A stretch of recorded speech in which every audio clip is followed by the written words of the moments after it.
Good evening. Tonight, I have invited Jeanne Noe to offer her Zen talk about from her own practice. Jeanne Noe has been practicing under my guidance for over 20 years now, and also under Helen's guidance. And then she moved to North Carolina, and she also studied with Brian Chisholm. So from her long years of Zen practice, I would like to invite her to offer some perspectives that will help us in our sitting tonight. Jeanne, and please feel free to introduce other aspects of yourself. Jeanne had joined us in many sessions in Osage Monastery, then also would fly in when she was living in California to Dallas to join our sessions here. And then from North Carolina, she also joins our sessions almost annually, or maybe even more frequent than that. So Jeanne. Thank you, Ruben.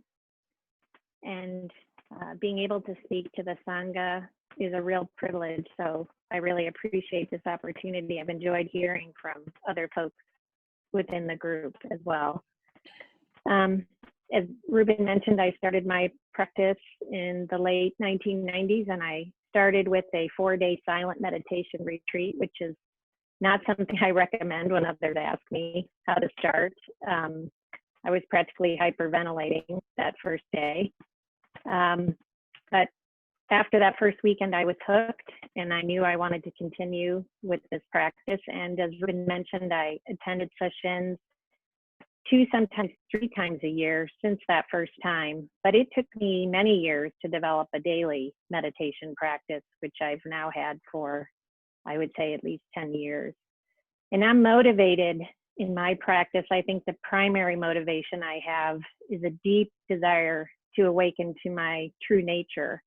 And besides having a selfish motivation for that, I also believe that truly being of optimal service to others to bring benefit to the world is really, well, it can be optimized if the burden of small self is removed. How can it be otherwise? Because as long as we view others as others, our motivation for serving the world could be suspect, and in some cases, perhaps even harmful. And I so want to avoid that. So I practice. But I cannot wait, of course, to engage in the world until I experience a deeper awakening, a dropping of self, if I ever do. I'm called to practice to engage in the world now, just as I am. So in preparing for retiring and wanting to volunteer in the community, I noticed or read about a class in New York at the New York Zen Center for Contemplative Care.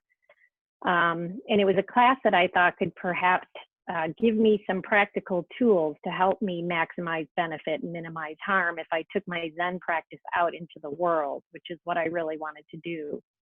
It sounded paradoxical to me, but I wanted to do it anyway. So I read about this course in the New York Times. It's the course is Foundations in Contemplative Care, run out of the New York Zen Center. And this New York Zen Center was started by 2 Buddhist priests. They're married to each other. It's within the Soto lineage, and the priests are Chodo and Koshin. And they established this course as part of a full training program to try to bring more contemplative care into our clinical settings, specifically hospice, but also nursing homes and hospitals. So during the 9 months, I went up to New York once a month for 2 days each month with about 40 other folks, mostly from New York, but from some other states as well. And we learned how to be contemplative caregivers. And you might ask, what the heck is that? They defined a contemplative caregiving as a relationship-centered approach to caregiving that draws on the contemplative practice of the caregiver as the primary source of loving action. So in order to participate in the course, you had to have a contemplative practice of some sort. And even though it was run out of a Buddhist Zen center, we had folks from all faiths and traditions within the course, as long as everyone had some sort of contemplative daily practice. So as part of this course, we committed to 100 hours at a clinical setting, a hospice or a nursing home or a hospital. And I chose a nursing home that was very close to my house. It's a pretty bare bones nursing home, and I had wanted to volunteer there anyway. And I thought perhaps having this course as support would help me get started. And indeed it really did.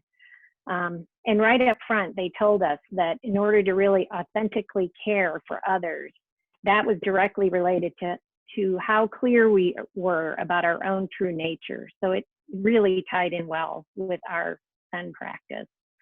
And we spent a lot of time over those 9 months discovering and articulating the obstacles that each of us carried within ourselves that maybe prevented us from fully being there with those that we tried to serve.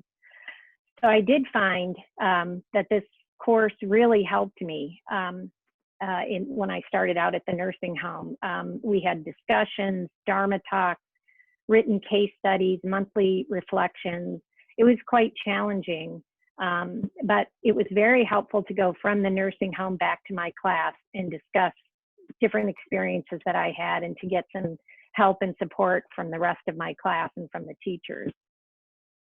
So just as an example of how we used, I forgot to mention that the course was organized around the Buddhist precepts. So each month we would focus on one or two of the precepts and weave that into this training. And so as an example of how we used it, if you consider the precept not stealing, we would talk about if we entered a room and we were confronted with someone who perhaps was different from us or made us uncomfortable and we decided to turn away, that we were stealing that moment of an opportunity for something new to arrive, for a relationship to develop.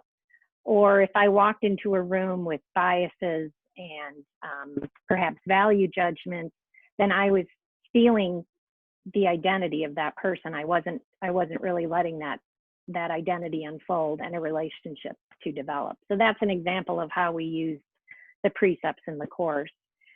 But we also got a lot of practical tools and different ways of thinking. One of the central tenets of the course was to be curious about whoever it is you're meeting with.